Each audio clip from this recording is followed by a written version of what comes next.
We've all been on our guard. All I'm saying is we need to stay on our guard. Absolutely. And keep on our guard. One thing on Arsenal is I don't think they can win the title playing the same way, and maybe they'll prove me wrong. Like maybe they'll just do exactly the same thing. I do see Frank Lampard as a potential contender to be the England manager. This is not a coaching appointment when Liverpool can expect it to be brilliant straight away. Yeah.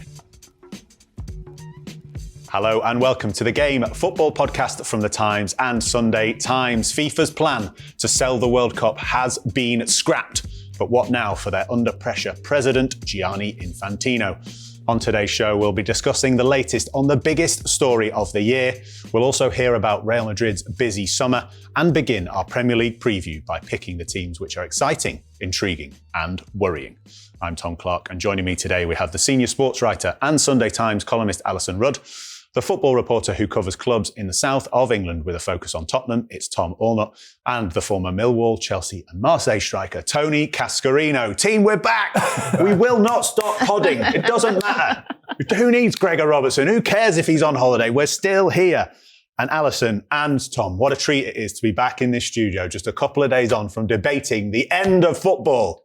And the plans have been scrapped. Fantastic stuff. I think it started with this podcast. Only joking, it started with Martin Ziegler, our chief sports reporter. But Tom, it's good news, isn't it? It's great news, isn't it? I mean, I think we were all maybe slightly sceptical that, I remember I ended our show saying, come on, let's have some hope. Quite downbeat, didn't you? Yeah, I thought it was all over. Yeah.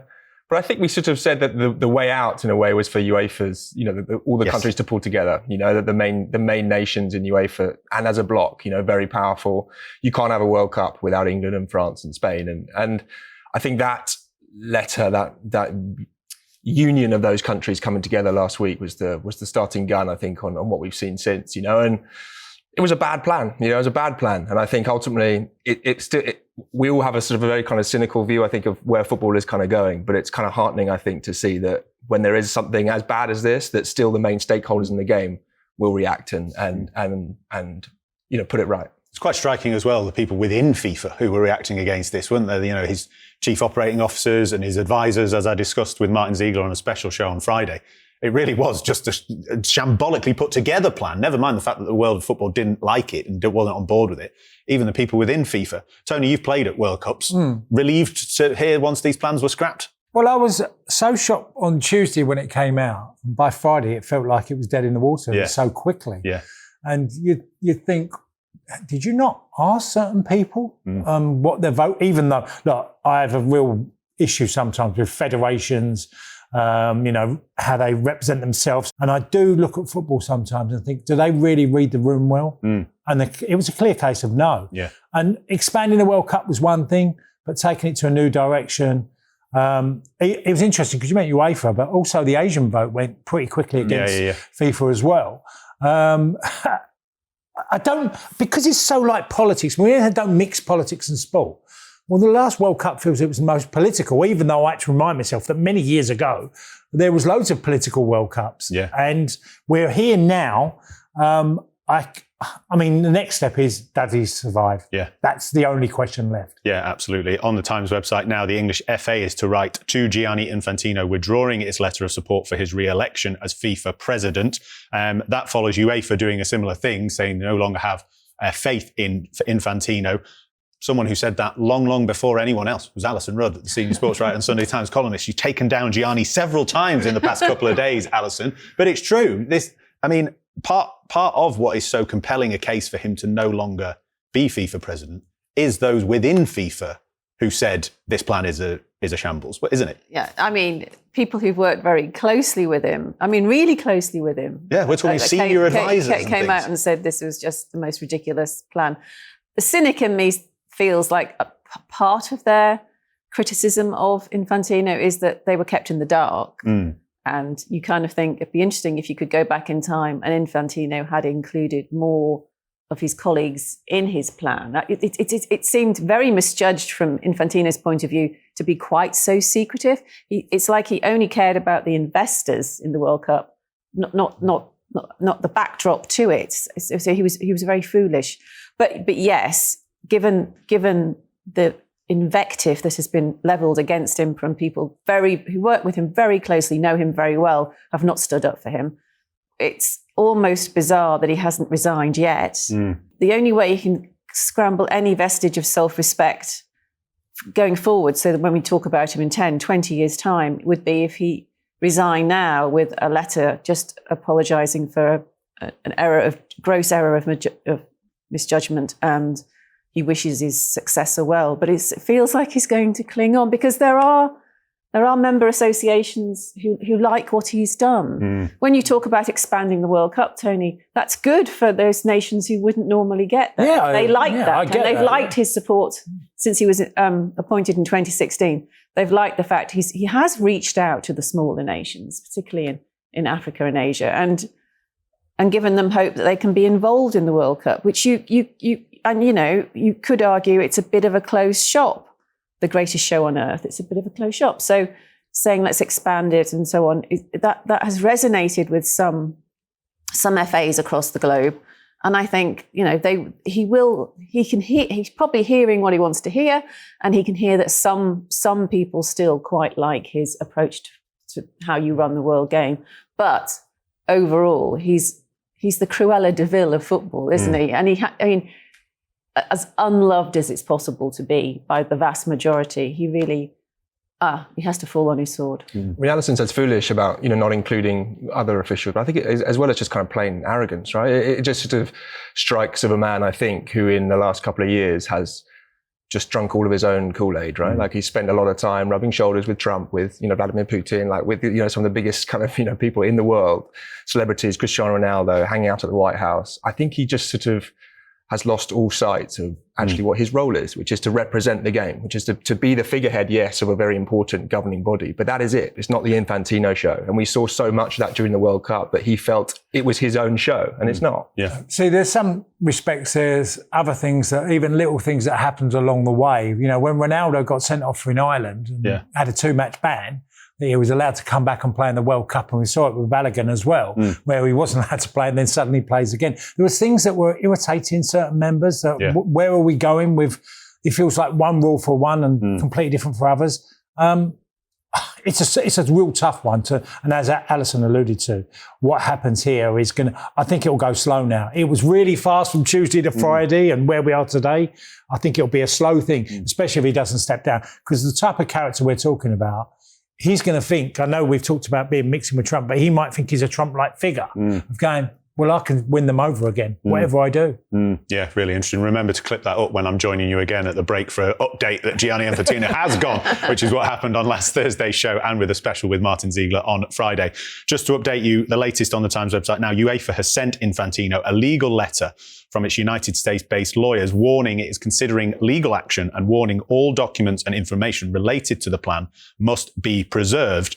So the sense that, let's make sure we don't just throw away what was put out here and what was the suggestions here. And just as a final note, taking your point, Alyson and Tom's, about looping people in, it was striking, Alyson, we went on our sister podcast, The Story, to kind of explain this in more detail, and reading through all the statements, the amount of statements that referenced how badly put together the plan was. There was lots of people who said this is a bad plan, but there was as much of people going, why didn't you tell us? Why didn't you tell us? So you do wonder whether there's a case for going, we could get this through, but we need to go about it differently. We shouldn't, without wanting to be the cynic, we shouldn't get carried away that this plan is completely dead and buried and off the table But this is forever. exactly what happened with the European Super League. Yeah. That was killed off very quickly because the fans, I don't think the clubs that thought they could break away realised just that the fans would mobilise as quickly and as vociferously as they did. And the owners of those clubs did not like suddenly being painted as unpopular. So, it's like a domino effect. Chelsea went, they all went. But it was considered to be parked only, and there was the general view that this will come back. Revisit. This will not go away. This is too seductive, too wealth making for it to go away.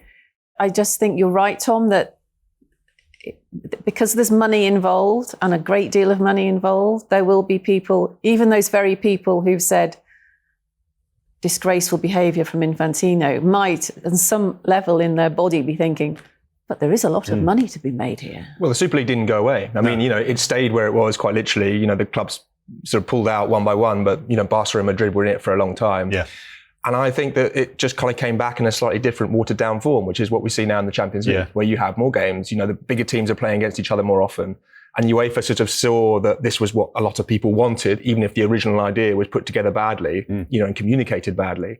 And ultimately, we ended up with what now a lot of people would say is a bit of a European Super League. Yeah, we've all been on our guard. All I'm saying is we need to stay on our guard and keep on our guard, and the Times will help you do that. I want to say as well, my timeline on X is now just full of Martin Ziegler saved football. Normally my algorithm kind of taps into Spurs or European football or whatever, and now it's just sort of now Ziegler. Everyone's sort of saying what a brilliant job he's done. Ziegler's gone global. I'm sure there'll be people out there talking about the FIFA presidency saying, give it Ziegler to the end of the season. Well, you can't have him because he's ours and he's staying right where he is. Thank you for all your messages about our coverage and reporting in the past week. If you are a listener who doesn't have a Time subscription, though, you can get one for just £1 a month for 3 months. So make sure you do that and join us, because there's loads of brilliant stuff on the app at all times, as well as FIFA this weekend and Alyson Rudd's brilliant comment pieces. There was also a really intriguing piece about Real Madrid by Tom. And I wanted to use it to talk about Madrid.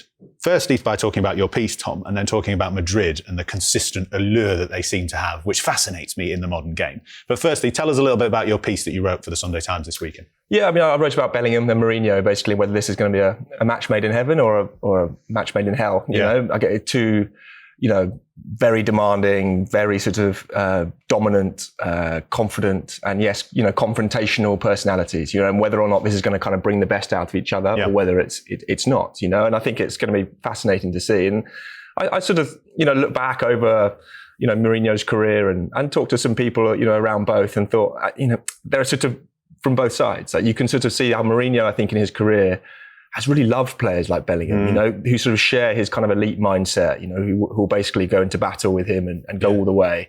Equally, I think others will attest to a side of Mourinho's coaching personality, where you think about like Paul Pogba, for example, Mario Balotelli, those sort of players who slightly sort of supersede the pitch, who are kind of superstars, celebrities almost, and have that personality where they like to be that, like to express themselves.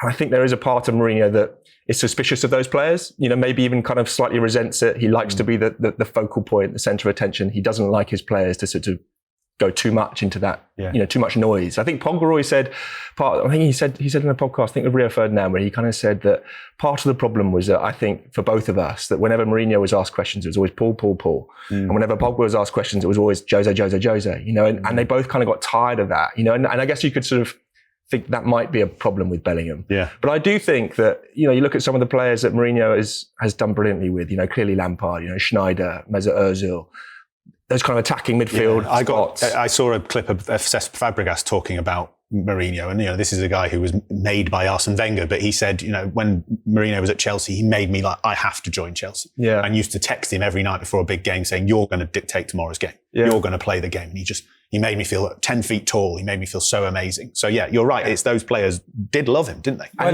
was going to say, just on that, the mentioned players, the one player that was a standout for him, and yet he was on his back a lot, was Eden Hazard. He always tried to push Eden Hazard to become a better player. And obviously, he ends up going to Real Madrid. And not succeeding. And not succeeding. But that was a massive challenge for Jose Mourinho. Is there a sense in Madrid, Tom, that Perez has obviously picked Mourinho, hitched his wagon very much to him with the re-election and things. Is there an idea that there's a hope that this is Mourinho's Ancelotti era? This is the big guy with the big squad who's going to come in and just be the arm around the shoulder. He's not going to be as front and centre, because it's not just Bellingham. This is a squad with Kylian Mbappe in it, Vinícius at the moment, potentially signing Diomande, signed loads and loads of other stars this summer as well. Trent Alexander-Arnold's in there. It's not just Bellingham. He's got loads of stars to contend with. Is he going to be able to take that elder statesman approach? Yeah, there's this funny thing that people are talking about the club is El Nuevo Mourinho, which is, the new Mourinho. Like, they're going to see this whole new side, like softer, wiser, much kind of more relaxed in the background, and journalists were kind of making a big thing last week in one of the preseason friendlies when Mourinho came over and said, you guys, you look so hot. Like, here's some water, guys, can we get some more water for these poor journalists, And they were like, who is this new Mourinho? He's so, he cares about us. And, and you think, guys, let's wait for the football to start, But there is this sense, I think, that Mourinho, after the last few years, yes, but also, of course, after what happened in his first spell towards the end, he wants to kind of leave the kind of rancor and the bitterness all behind. And I think he understands that what's gone wrong in the last couple of years at Madrid is that maybe the kind of Xabi Alonso experiment, if you like, with kind of one of those coaches who wants to be hard, who wants to sort of be very interventionist, didn't work. And I think, to be fair, like I think all of us would say, you know, Mourinho at Real Madrid at this point in his career, like really, like when there are all these other kind of young and fashionable coaches. But look at what Florentino's done before. You know, he brought Zidane in, you know, when no one really fancied Zidane. He was sort of a, you know, the reserve coach. You're right about, you know, Ancelotti, you know, came back, by the way, after when he was sort of having a quite a middling time at Everton. Everyone really Ancelotti at Madrid. But Madrid kind of works in its own way. It has its own rhythm, you know, and I think Florentino has an instinct here where he believes that basically managers kind of get in the way. You know, they get in the way of the club, they get in the way of the players. And what you actually need is someone who can understand the dressing room, manage the club. And listen, Mourinho, you know, he's not going to be someone who's going to sit back. But I think they're hoping he can sort of just bring back a little bit more of less coaching, more leadership. Yeah. And with Bellingham as well, has there been a sense post-World Cup? Because obviously with a lot of the English debate around, could he even get, you know, versus Morgan Rogers at the end, all made to look stupid for even bringing up that conversation. By far, England's star player, record goal scorer in a tournament with 7 goals. Within Spain and Madrid fans, was there like, yeah, duh, guys? Or were even they going, oh my God, we've actually got a global superstar here? Yeah, I mean, I think Bellingham, you know, in a way, like the last couple of years at Madrid have been a bit wavering, you know, and not through all his own fault at all. You know, he had a bad shoulder injury. The club has been very much in crisis. He has been moved around a lot. You know, we talk about his role at England and, you know, where was his best position? Who plays best with Jude? You know, they've had that kind of same debate in Madrid. You know, he's played with Ancelotti when he was at his best, almost like a second forward. Played more as sort of a tip of a diamond, you know, as well. Ancelotti then put him on the left a little bit, coming in. Arbeloa and Xabi Alonso both kind of pulled him deeper because Madrid's main problem was, can we keep the ball? We haven't got like a passer in midfield, a kind of Tony Cruz. And I think Bellingham has sort of suffered through that. You know, I think one of the things that Mourinho might deliver him is some clarity. You know, this is our system. I'm Mourinho. I play 4-2-3-1. I have 2 physical pivots and I play someone ahead whose job is to get in the box. And I think Bellingham's role there will be, you know, get in the box, score goals. And I think in this more kind of physical Madrid team under Mourinho, where it's more about athleticism, it's more about drive, it's less about kind of control and passing, I think that could work quite well for Bellingham. Well, he might get Rodri as well as being that type of midfielder. Yeah. I think it's incredibly intriguing seeing Jose back there, a club that might not have the lure of what it's had in years gone by, but it's still number one in the world. The most attractive club. Yeah. You know, we talk about Vinícius Jr. I've sort of said the same thing for weeks on this one. I said, I just can't see it happening because I could only remember one great signing that, of a player being in his pomp at 26 years old, and I would have said Dennis Bergkamp. And when he went to Arsenal from Inter were a great team at that particular time. Are they still the stature of Real Madrid? Probably not, no. But it's a massive I mean, look, one thing you can say about Real Madrid and Jose is that your idea of what you talked about, of how you handle a football club. Last year, I watched them both games against Man City. They were phenomenal. And ended up getting knocked out afterwards. And you're thinking, this club has already got an incredible array of players. And when they're on, they can be brilliant. But he has to make them a harder team to be beaten. As a player, Tony, what does a club like Real Madrid do to you as a player? Is it like the golden land in the distance? Is it like the dream, the end of the rainbow? Does it feel like... Well, think of our own club. McManaman leaving, Owen going, then you had Trent go. You know, anyone that gets their head turned by Real Madrid is never, in my mind, I can't think of it, anybody who's gone, couldn't agree terms. It's just like everyone agrees with Real Madrid. And also the players that have played for Real Madrid in their history, you know, whether it's been a Figo or whether it's been a Zinedine Zidane and many, many others. But I think that is the fascinating bit, and maybe I'm proving my own point by asking Tom so forensically about Madrid, that this allure that they still possess, this has been such a fascinating summer, with not only the players that they have signed already, the players that they've been linked with, Rodri obviously being an example of where the tone and the nat is like, well, Rodri will obviously go to Real Madrid. Like, hang on a minute. Like, Man City are pretty good. Like, they're pretty good. They might be one of the favourites to win the Premier League. Like, he's been amazing there. Oh, yeah, he'll go to Real Madrid, obviously. And the idea around Vinícius as well, this idea that, you'd never leave in your prime, as you said, Tony. And I agree with you. I can't think of many that leave Madrid as a star in their prime. Do they still have this allure? You know, the idea that Vinícius wouldn't be thinking, okay, well, Arsenal are the Premier League champions. They got to the Champions League final. I would be the absolute star in that team. But you wouldn't be a Galactico. But why would you stop having that label? But would you want that label, though? In modern football these days, where footballers are so forensic in their own understanding of the game and their own interpretation and wanting to win, but also wanting to better themselves, it's still that Galactico idea, as you say. Is it just because the white kit's beautiful? I don't know. It does seem to still exist, though. I tell you what, a great guest would be to have Gareth Bale sitting there. Yeah, he'd probably explain it in a moment. Well, that was the whole thing, wasn't it? The kind of idea, and I think he said it afterwards. You never leave Real Madrid. Once you're there, you never leave, or you certainly try to never leave. Tom, what do you think? You follow Spanish football. I think it's the guarantee of trophies. I think it's the Champions League history, the European Cup history. So the best players, they know that if you go to Real Madrid, you're probably going to be in 9 out of 10 semi-finals, for a decade, and that puts you in a position where you can win multiple European Cups, and there are lots of very good players who are playing for clubs like Liverpool or Chelsea or Man United, but they don't have the same guarantee. Real Madrid's record in that competition, I think, resonates with the best players. And, it's a nice place to live. It's sunny a lot. The beer is cheap. You sit down, they give you free olives with your coffee. Don't think footballers are worried about the free olives. I mean, it appeals to me, definitely. But yeah. So, there is that as well. It's the lifestyle, it's the culture, isn't it? But I think you're right. It's the history in it. And the one thing that on the sort of the reverse is that I think players who go there, they find they're not the star, right? And I think this is the thing with Vinícius, and there's a lot to play into this. You could do a whole podcast about Vinícius, but for the last, 3 or 4 years, he's had a tough time there. He's been a really good player, but he's obviously suffered with a horrendous amount of racist abuse. He's very much in the media all the time in Spain. We talk about Bellingham maybe the one in the limelight with Mourinho. Well, actually, it's Vinícius. He's the guy who the press are always asking about. And I think he's a bit exhausted by it all. And you're thinking, well, he's not really the star player anymore because Mbappe is not only there in terms of his contract and in the team, but actually plays in his position, And for someone like Vinícius, I think the only time when the best players sort of think it's time to leave Real Madrid is when they want to go somewhere else to be the star, to be the centre of attention. Look at, players who have gone to PSG, for example, in the past, not Real Madrid, but if you think about Neymar leaving Barcelona for a similar reason because of Messi and because he wanted to be the main man at PSG. But so do we not think Vinícius could do that with Arsenal? I think he could. I think for him... Imagine Saka on the right, Vinícius on the left. Things. It changes so much at Saka Arsenal. on one side, Vinícius on the other. We could finally stop having the debate about Arsenal having a striker. It wouldn't matter, wouldn't it? Tone, you could lace up your boots. You'd score a hatful with those two either side of you. It'd be fantastic. Yeah, I think it could be a good move for Vinícius. I don't know financially. Obviously, it's a different thing. Do Arsenal want to blow up their wage structure and blow up what is a very sort of tight-knit dressing room? But I think it could be a very good move for him. You've got a team there that could be built around him in certain ways. I think we've all felt that in the last couple of years, Arsenal have needed a game changer. Someone in those kind of like nitty-gritty matches, or away at Fulham or something, where you just need someone to deliver. Just gets the ball, boom, boom, top corner. Yeah. Which he did so often. He did it in the World Cup, and you're reminded every time you watch him, this guy is absolutely gold. He's amazing. Amazing in those moments. But it is true that Madrid, I think, have a knack of selling players at the right time. You look back over the recent history of all the players who have either left or retired.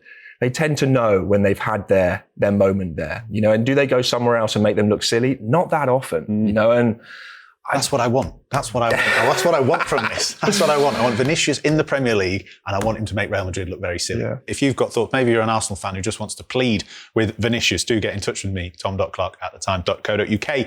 Time to take a break. We've got loads to come in the second half of the show. We're going to talk about the Premier League teams that we are excited by, intrigued by, and worried about. But a little quiz question to take us to the break about Real Madrid. Which Englishman played the most games for Real Madrid? Steve McManaman, David Beckham, or Jude Bellingham? Find out after the break. Welcome back to the Game Football Podcast from the Times and Sunday Times. I'm Tom Clarke, and I've got Alyson Rudd, Tom Allnutt and Tony Cascarino with me. I really, really thought about this one. They really, really did. Which of these three Englishmen played the most for Real Madrid? Bex, Maka, or Jude? What was the collective answer in the end? Well, I said Maka. I don't know what they said. McManaman. Jude Bellingham, so far, 140 appearances. Steve McManaman, 158 appearances. David Beckham, 159 appearances. Oh. Do you know the satisfaction I got from that? That question, I was just like, I'll just look it up. I didn't even realise it was that close. How wonderful is that, honestly? Unfair. Yeah. If it's one game difference. Oh, you're so competitive, you lot, aren't you? I think he probably counted them up wrong. So competitive, or a website did. Anyway, listeners and viewers on YouTube as well, 3 weeks to go until we will be back in this studio discussing the opening weekend of the Premier League season. So there's plenty of time for big preview shows, and there will be plenty of those shows and plenty more time for transfers to happen. I just thought I'd get us started on the preview trail with a couple of categories. We want to talk about the clubs in the Premier League that we're excited by, intrigued by, and a little bit worried about. So let's start with the hype, though. Let's start with the excitement. Tony, I'm going to start with you. Team you're most excited about so far at this stage in early August? Yeah, I immediately jumped to, only because of what happened last season with Coventry, because of the amount of goals they scored, the way they played, and Lampard. And just being, Frank's took on a job. Well, it's a great club, Coventry. Yeah. It really is. It's a terrific football club that have a massive feeling, a real great vibe. Probably a bit similar to Ipswich when they came up. And do you think they could have Sunderland vibes about them this season? Well, if you were to ask that question the day before the season started and you knew every bit of business the club had done, it's a far easier answer. Of course, Tony. But I'm looking about being excited because I want to see what Lampard does with the Coventry team and how they play. Because he's gone from a team that took it to everybody when they got on such a great run and got them promoted. And got them promoted comfortably. And that attitude in the Championship last season, as myself and Gregor said on our EFL show, regularly, consistently all the way through. Gosh, Coventry. No one saw it coming in that manner. No. They thought they might be up there in the playoff contention, but the way they took it to the league, he is a fascinating storyline, isn't he, Frank Lampard, this season? Yeah, and I mean, it's the way Coventry played last season, isn't it? I mean, they're not going to come up and try and scrap their way through, I don't think. You're hoping to see a team who are going to try and carry on from where they left off, which is try and score their way out. Yeah. And I mean, Lampard is a really nice revival story, isn't it? And I don't want to frame this in the wrong way, but I sort of feel like if Coventry stay up with a degree of conviction, I think he'll be back in the frame for a decent big-ish job in the Premier League. I think job in the future. Oh, you never know. You never know. I mean, if we're thinking post Tuchel and England wants someone who's kind of come through the system, who's English, then why not? But I think more for him, it's a matter of this has been such a great story for him, for the club, for the team, and if they can secure their survival again, and I think they can, then I think it kind of just rubber stamps what we sort of all thought, which is that maybe the Lampard thing it wasn't because of him and he's a bad manager or a bad coach. It's just those jobs that he took weren't really the right fit in the right time for him. Yeah, as you say, it would be really nice to see that kind of full revival completed, wasn't there? Because there's now a part of his narrative where he's like, he can do it in the Championship. He can do it in the Championship. He's good in the Championship. Can't quite do it in the Premier League. So it'd be fascinating to see. Alyson, though, Coventry, a little worry for you. I'm worried mainly because I really want them to do well. Right. And I do see Frank Lampard as a potential contender to be the England manager. He was a great English player. The way you become a great manager is to go through troubled times. It shouldn't be, seamless progression to greatness. He's had tough times and quite badly treated by Chelsea in some respects, I think, because he stepped in when they really needed him.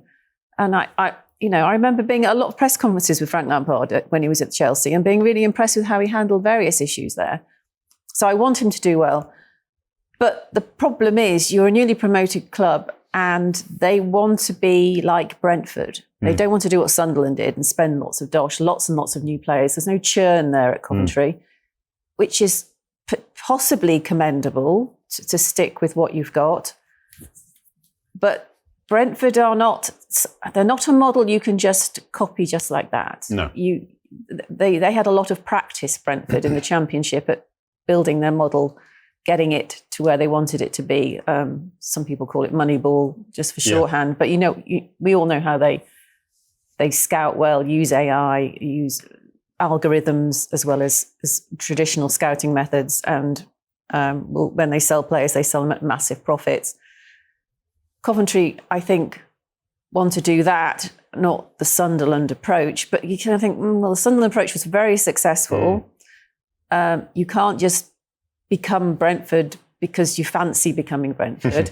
I do worry that I think they've got a tough start to the season. Arsenal on the opening day, yeah, and then Man United, or was it Man City? I'll check. It's a Man City and Man United quite soon after. I mean, what you don't want is to start with two heavy defeats like that, and then for everyone to start saying those things we've just been talking about. Frank Lampard, great Championship manager. If that's his level with Derby and Coventry, he's not got to get it at the top end. So I'm worried that the goodwill around the club, and they're a great club, and it's been 25 years in the waiting, and I want them to succeed. I just worry, have they actually cracked the model that would allow them to succeed? They could do with a bit of Premier League experience, I think. I'd like to see them in the next kind of month just add 2 or 3 sort of old wise heads, you know. They've been linked with Tomori. Tomori, fine, or Christian Norgard, or Ben Davis. They could have taken Jordan Henderson, but Chelsea have nicked that idea. They've nicked all of them. So. But I'd just like to see them add 2 or 3 sort of people who know what the Premier League is about, some older heads in the dressing room. Because I think Onyeka, Sims maybe, you know, played in the Premier League before, but not many. You know, not many, and I think you do need that. They've made 3 big signings so far, and as we say, good couple of weeks yet. We could see more signings before the start of the season. Alyson, as you say, they've got Arsenal and Manchester City away in their first 3 games and a big home game against Hull City. Alyson, who are you excited by? I'm excited by Chelsea. Because I mean, let's think about it. To go from, they've got a really classy manager. They've experimented with managers that have just, for whom the job has been too much. Liam Rossini, it did not work. Graham Potter, it did not work. They've gone for the class manager who was out there, I think, in Xabi Alonso. I think he's spoken really well. There's a piece in the Times today from Peter Rutzler, who's over with them. Are they in Australia now? Yeah. And where he speaks beautifully. I mean, you know, if you were... Are you a fan of Xabi Alonso? If you were slightly in love with Xabi Alonso... Is it Steve Highway like for you? You'd want him to talk the way he talks. And he talks that way. So it's brilliant. It's thoughtful. He explains why he took the job. He feels he has a lot of input. He's not saying he's a megalomaniac. It's you know... No one says they're a megalomaniac. Collegiate. It's collegiate. They have discussions about who to sign. But, you know, the fact that the club have done this now famous U-turn and are bringing in experienced players to help the youth. And so they have that nice blend we've just been talking about with Coventry. You need a lot of experience as well as youth. And the fact that Alonso, he's called manager and he's having this input and he felt it was right in his head and his gut, he said. And I just feel Chelsea have the money, they have the recent history. They've now got the first proper classy manager under the new ownership regime. I just basically have faith in Alonso to deliver. I think I said in the last podcast, I think Chelsea might win the title. They've got nothing else to divert them. They've got no European, you know, season to navigate. So I just feel he'll sort of hit the ground running and just get better and better. And how, you know, also those wealth of young players he has, they will enjoy having someone of his playing. You know, they've already talked about in training the way he passes the ball, and they've gasped at it. You know, this is someone you can really look up to as your manager. So when he tells you, maybe you should try this or that, they're going to listen. So I think it's set up to be a fascinating season for Chelsea and a successful one. Yeah, I think a lot of Chelsea fans will be excited as well. Do you know who I'm excited about? Remember, I'm a sports editor, so I'm all about narrative. Arsenal, because he's got no excuse now. They've got no excuse. They've won the title. And also, Mikel Arteta is the longest serving manager, I think in England, but definitely in the Premier League. He's the old head with all the turbulence and change around him. The Premier League champions. If they get that the Martin Ødegaard from the World Cup version back as well, my goodness me, that'll be exciting. And I think it might not be Vinícius, but I think and hope they've got a big, exciting signing in them. And I really am fascinated by the idea that shackles are off, Premier League title won. No one can talk about bottle or anything now. Let's see what they can do. Can we get an Arteta version 0.3 or whatever? Tom, you're looking at me again. Tom Allnutt has this face where he looks at me in this podcast quite often with a smile as if to say, Bless. Oh, bless him. Oh, bless him.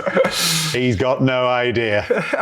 No, I think you're right. I think Arsenal I'd put them in my intriguing category, you know, because I think... Let's move on to the intriguing category, because I think that's the biggest category, isn't it? I mean, I just, one thing on Arsenal is I don't think they can win the title playing the same way, you know, and maybe they'll prove me wrong. Maybe they'll just do exactly the same thing. And I guess the one thing you would say about them is in contrast to all the other, you know, contenders, it is kind of the same, you know, and you think, well, that's pretty good given where everyone else is.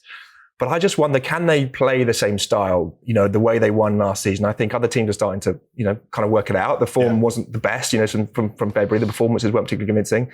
And also, you know, from the fans is an interesting point. You know, are the fans, you know, going to put up with sort of those kind of performances again. You know, it was one thing to kind of do it to get over the line, but it's another to do it when you're trying to defend the title. So. Yeah, I think, we saw a little bit at the end of the season, didn't we? Some of those games. I think the Fulham first half, Alyson, were you at that game? When they were under pressure and needed to win. Saka played again and came back and just lifted everyone. I'd love to see that from Arsenal. And that the Jova set pieces can be a bit like a kind of Transformers style option B, where Arteta sits on the bench and goes, and Saliba and Gabriel like rise up and Jova walks to the touchline and they're like, oh, for God's sake, get back again. What's the juju? That's an actual button. Yeah, it's an actual button. Oh, right. It's a set piece button. It's like set piece FC. Activate. Up they go. on comes, all the big centre backs. Mosquera comes on, all the big lads, and in it goes into the box. Anyway, but you're right to say it's the intriguing in a way because it's defined them so clearly, the bridesmaid tag. Yeah. And that enormous pressure. And they were, for a lot of, neutrals, they were the laughing stock because they just couldn't do it. And in a parallel world, Arteta's without a job now because he'd done it 4 seasons in a row and it was just too much for anyone to take. So how you operate, how you play, the vibe around a club when you've got that weight off your shoulders will be incredibly interesting. And they didn't run away with it. No. They really did struggle at the final games of the season. But it's just exciting. We're lovely sashayed beautifully into the intrigue category, which I think is probably the biggest one. Tone, intriguing? Well, there's a few in there. I looked at sort of Brighton, felt, that could be intriguing. But I'm going to jump for Brentford. Only because that second syndrome and this thing we always talk about, the second season, how you do. Because if we go back a year ago, Keith Andrews having the job, and it shocked a lot of people within the game. It shocked Brentford's fans. Yeah. They didn't see that coming. The club believed in him. Yeah. He'd done brilliantly well. His set pieces were extraordinary. They beat teams in a way that, in some ways, you saw Thomas Frank struggling at Spurs and Keith Andrews is doing really, really well at Brentford. Yeah. I find it really intriguing how Brentford will go this year because it is a completely different season. All went well and he's somehow got to keep all that togetherness because Brentford had a lot of players who were really trying to prove a point last year. Yeah. Tom, intrigue? Man United. I think, they were top of the table from sort of February to the end of the season, I think, on form. Yeah. I think they go into the season with a lot of momentum and a lot of good feeling around Clarke. You talk to Man United fans, good vibes, yeah. I like the Tielemans signing. Yeah. Do you think they need another signing? There's a bit of chat about Santos, potential signing. Look, they started this window. In fact, I think I did a debate on this podcast about the midfielders that they were linked with. Mentioned Tonali, gone elsewhere. Mentioned Fernandes, gone elsewhere. Talked about Tchouaméni, and they've ended up with Tielemans and Santos. I agree with you. I love the Tielemans signing, but it's not quite the stature and the presence that maybe they were expecting. Yeah, and I remember talking to people about Santos when he first signed with Chelsea, and they said, well, he's a real player, and maybe he's just one of those who at Chelsea didn't quite get the space to kind of come through. I think there is still a question mark there about kind of mobility. That you wouldn't necessarily say Kobbie Mainoo and Tielemans are the most kind of athletic sort of two central midfielders, so that is perhaps a question mark. But I like the team, and I think they look well set, in comparison, in comparison to most of the league, that it's quite a sort of long-term management thing that's happened there now. It feels like Carrick's been in the building, and I think I don't know if they're going to win the title, but I think they can be right there in the mix. I think this season. Do you think the young lad Gabriel will play? JJ Gabriel, yeah. Well, he got his first start, didn't he? 15 years old in the friendly. I'm as excited about Shea Lacey, who we saw glimpses of last season. But I think he's a real talent, left-footed, cutting in off the right wing. Well, there's talk of a number of youngsters, isn't there, again at Old Trafford. And which you might then maybe not to the 92 level, but you might then get with Carrick. And again, that feeds into the vibe, because if there's one thing Manchester United fans love, it's blooding young talent, isn't it? And I'm still fascinated by the Marcus Rashford situation. But just to say, the one reason, it's more kind of intriigued rather than excited, I guess, is there are a few... Carrick had a lot of things in his favour, I think, last season. Yep. With lack of European football, one game a week. I think a nice kind of post-Amorim bounce, let's have to say that as well. And we're in a fresh season when you have a lot more challenges, and it's his team, it's his pre-season, it's his style now. I think, there are question marks there about whether he can deliver it sort of more long-term. I would say that. Alyson? I'm intrigued by Liverpool. We wondered where this would come up. She's put it into the intrigue. See, I deliberately didn't choose them. I knew you would do that, Al. It's very nice. Why intrigue rather than I'm intrigued because their pre-season tour has shown that there are injuries and homegrown players have been given opportunities. So there's a young guy called Luke Chambers who's a left back. He's been on loan at Charlton. He's come back. because of the injuries, he's been moved to centre back. He's done all right, actually. And so I'm intrigued how Andoni Iraola is going to start the season. Is he going to give these little known but homegrown talents the chance to prove themselves? Because or are Liverpool going to suddenly sort of splash the cash on some ready-made defenders? Because that's where the need is. But the bigger intrigue is that they've been pressing the way an Andoni Iraola team presses, but not for the full 90 minutes. So, and this is what happened at Bournemouth. It took them 9 games to get to grips with the demands of his system and of the sheer effort you have to put in for his system to work. Yeah. So they've been playing sort of 45 minutes of having fun at pressing, then they looked a bit tired. So will they be ready for the first game of the season to execute what Iraola wants? And if they don't, then Liverpool are going to drop a few points at the start of the season. What is intriguing is, do the fans then do they acknowledge that this was always going to be a strong risk and give him time to adjust? Or is it going to start sour and that he's going to be, 1 month into the season, is Liverpool's new manager? I have to say, a manager that a lot of fans of a lot of other clubs would have loved. Yep. Will he be under pressure? Because he's not hit the ground running. Yeah. And if they don't hit the ground running, it won't be entirely Iraola's fault, because, as we've said before, we don't know what the signings are going to be between now and the very start of the season. Exactly. Liverpool do need to make some. Yeah, I think it's interesting. For the exact same reasons, Liverpool fall into the worry category for me, because I don't think it's quite Thomas Frank and Tottenham, but there's a real pressure around Iraola here. There's a real adoration around his style of football and all the brilliance that Bournemouth did. And it's not a straight transplant into Liverpool. And as you say, they've not yet made the signings. There's still a lot of the kind of turbulence that Arne Slot had to deal with, and potentially you could say because he got sacked, couldn't deal with. He's still got to there's huge pressure around Alexander Isak. Iraola doesn't just have to start the season well. Isak has to start the season well. Otherwise, us pesky journalists are going to be talking about one of the worst signings in Premier League history. They'll be missing Ekatike. Wirtz is still a question mark. It's a real pressure job. And lovely interview in the Times with Ian Whittle a couple of weeks ago. He's talking the talk. He's going to step back and things. I don't know whether you're going to need a bit more front foot and a bit more bullish. I don't know, Tom, you know Andoni Iraola, you've interviewed him. Would you fall intrigue or worry? Intrigued. I'm more positive, I think, than worry. I think Iraola is a fantastic coach, first of all. I think there are lots of players for Liverpool who you think, under his guidance, I think can go to another level, and it's a team of kind of potential at the moment. And I do think, there are lots of question marks. In defence, for example, we're probably going to have Kirkes and Frimpong, right, to start the season.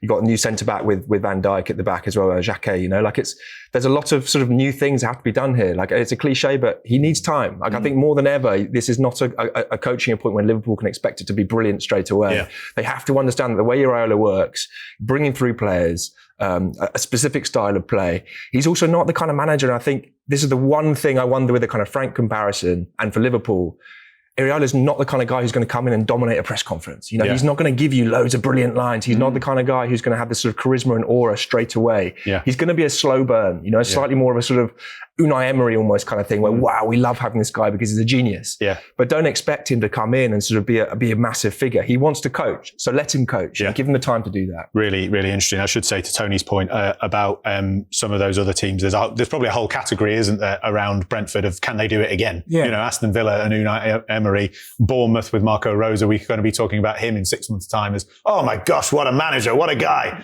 Are they going to sign all the players again? Brighton, can they do it? Yeah. They've got European football. And Sunderland, Regis Lebris, can he do it again? Can he do it again? I think already people are talking about them as relegation candidates. I think we would also be very, very silly not to mention Manchester City and the idea of the post-Pep Guardiola era as an intriguing factor. I've mentioned my team that I'm worried about, as has Alyson. So just to wrap us up, Tony and Tom, teams that you're maybe a little bit worried about? Tony?